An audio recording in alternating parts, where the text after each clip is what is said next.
Okay, kung wala na po sa kanilang dalawa ay gusto kong banggitin sa inyo ngayon. Meron po tayong resource person dito na nagkusa na po siyang magbigay ng kanyang sworn statement sapagkat iniisip po nila yun ang madali na makatulong sa ating pamahalaan sa paghahanap po natin. Your excuse, Rep. Toby. Maalala po ninyo, in the last hearing, this committee floated the idea of giving the contractors particularly an option to take advantage of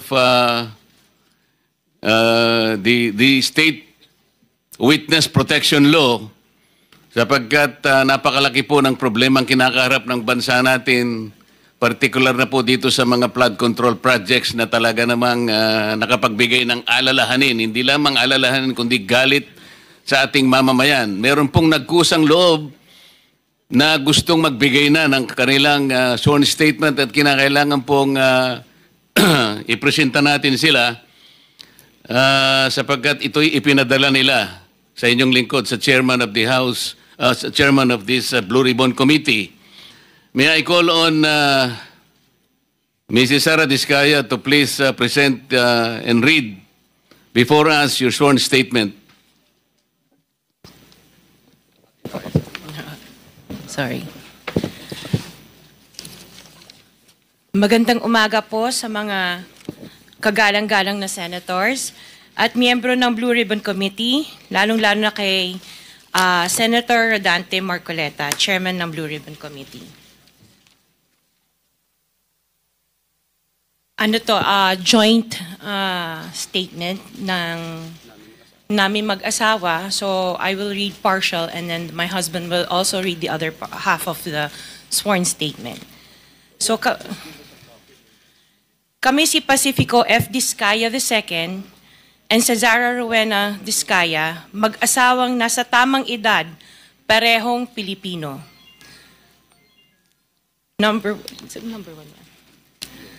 Number one, noong 2003, kaming mag-asawa ay tinayun ang kumpanya na pinangalan namin St. Gerard Construction. Ipinarehistro namin ito sa DTI, nakakuha ng contractor's license at nagsimula na lumahok sa mga pribadong construction projects. Number two, kinalaunan nagsimula na rin kami na lumahok sa mga government projects. Natuklasan namin na hindi naging madali ang trabaho sa mga government projects.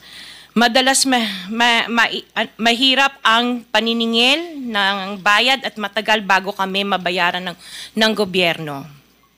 Number 4, hanggang dumating ang pagkakataon, lumapit sa amin ang isang kaibigan na si Voltaire Claveria at inalok kaming magkaroon ng proyekto sa national level gamit ang aming lisensya.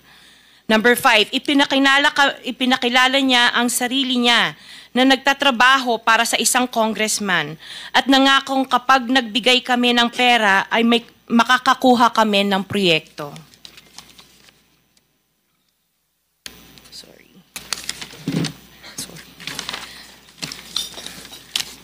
Number 6, dahil wala kaming alam sa kalakaran sa pambansang proyekto sa gobyerno, nagtiwala kami at ibinigay ang lahat ng ipon naming mag-asawa.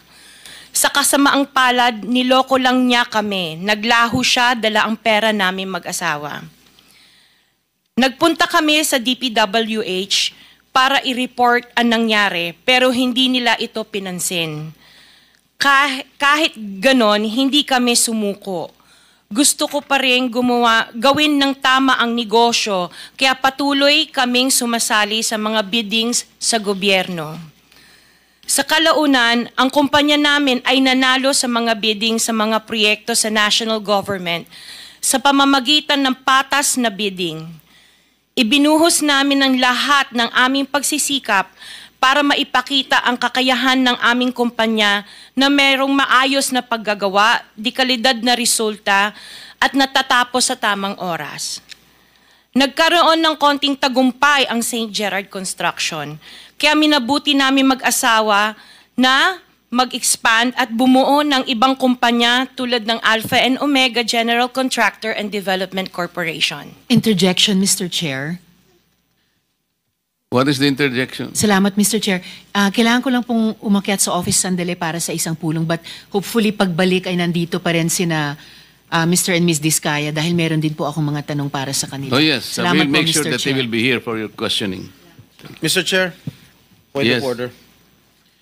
Bakit hindi na lang tayo bigyan ng kopya ng sworn affidavit imbis na basahin nila niya so we can para himayin namin yung kanyang sworn affidavit. We will In make order sure to- that all the in order to members will save be time, given a copy, but the chairman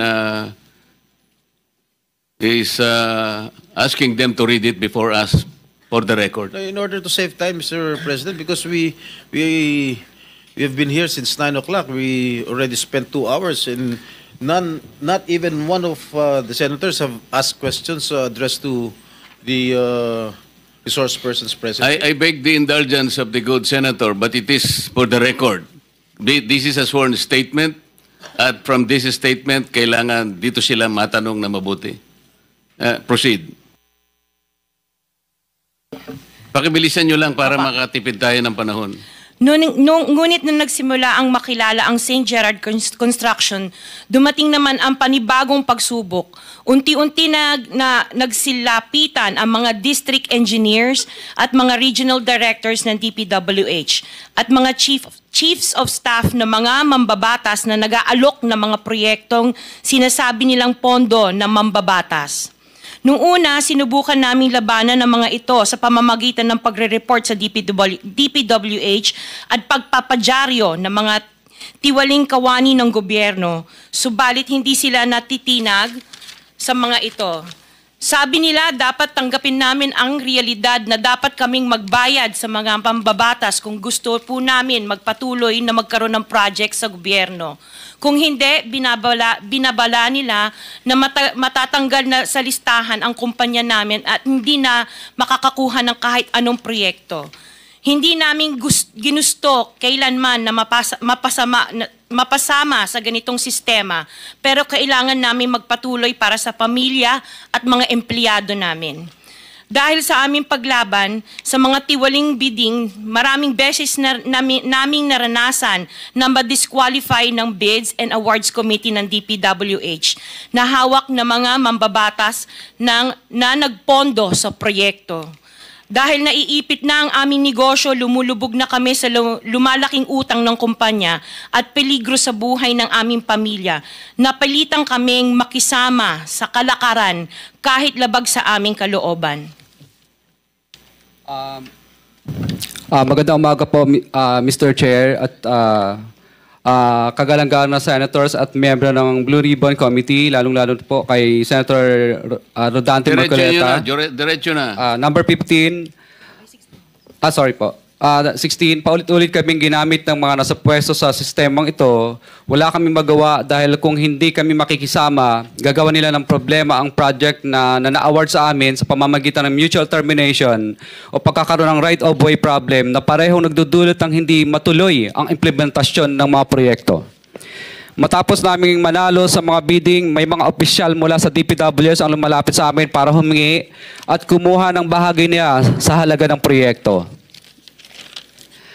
Ang hinihingi nilang porsyento ay hindi bababa sa 10% at umaabot pa sa 25% na naging kondisyon upang hindi maipit ang implementasyon ng kontrata.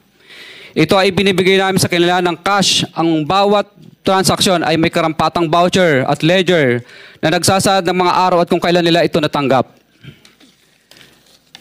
Ilan sa kanila ay sina Terence Calatrava, former Undersecretary of Office of the Presidential Assistant of the Visayas of the Philippines, Kong Roman Romulo of Pasig City, Kong Jojo Ang of Uswag Ilonggo Party List, Congressman Patrick Michael Vargas of Quezon City, Kong Juan Carlos Arjo Aitayde of Quezon City, Nicanor Nicky Briones of Aga Party List, Congressman Marcelino Marcy Teodoro of Marikina, Congressman Florida Robes of San Jose del Monte, Bulacan, Congressman Leandro Jesus Madroño of Romblon, Congressman Benjamin Benji Agarao Jr., Congressman Florencio Gabriel Bem Noel of Anwaray Party List, Kong Leo de Ode Tariela of Occidental Mindoro, Congressman Reynan Arrogancia of Quezon Province,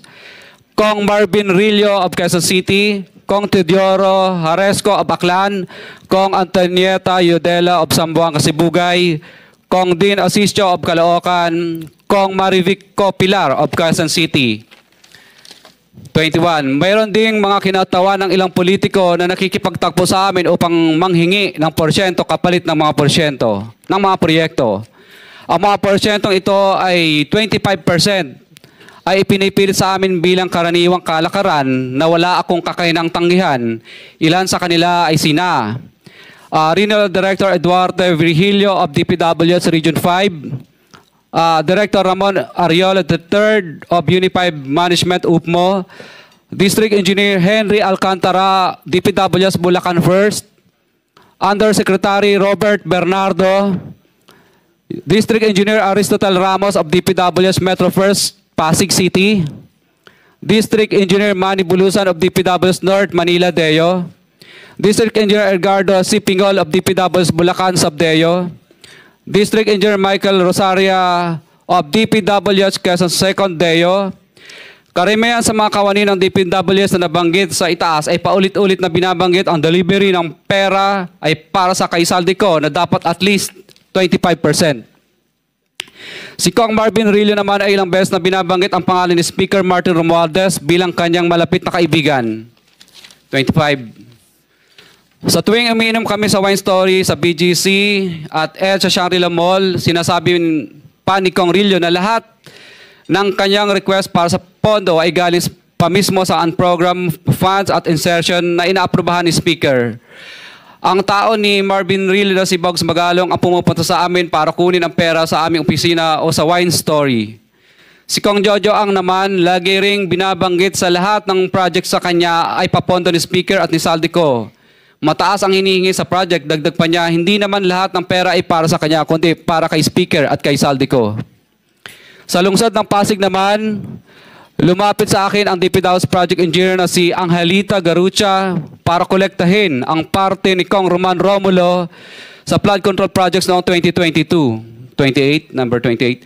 Pagdating ng 2025, si District Engineer Aristotle Ramos ang sumunod na nagpakilala na bagman ni Kong Roman Romulo kung saan 30% ang kanyang hiningi ay para kay Kong Roman Romulo.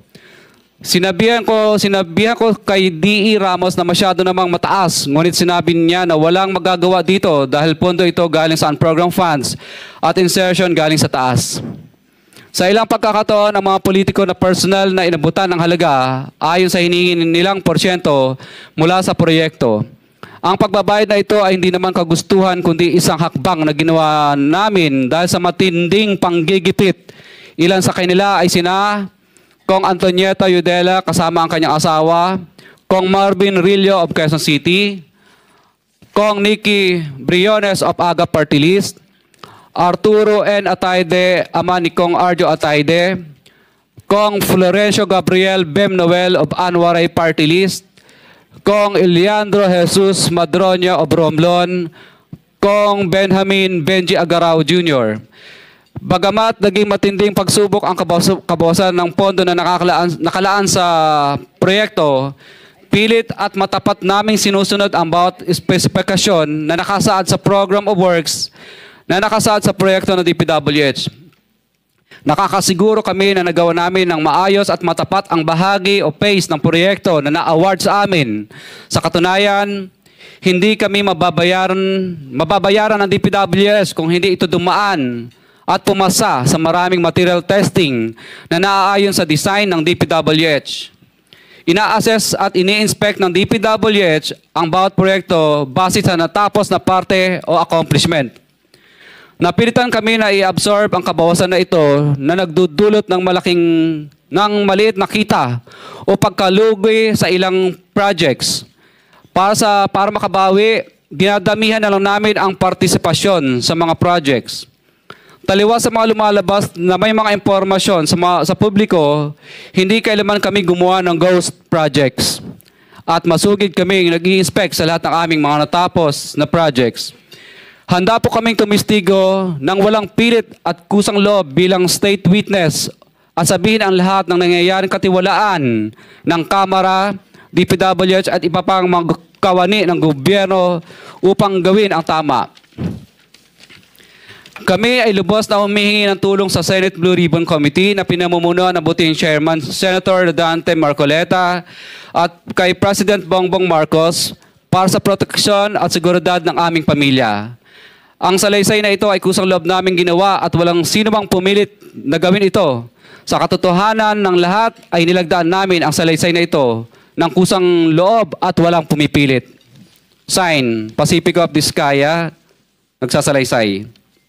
Notaryado po.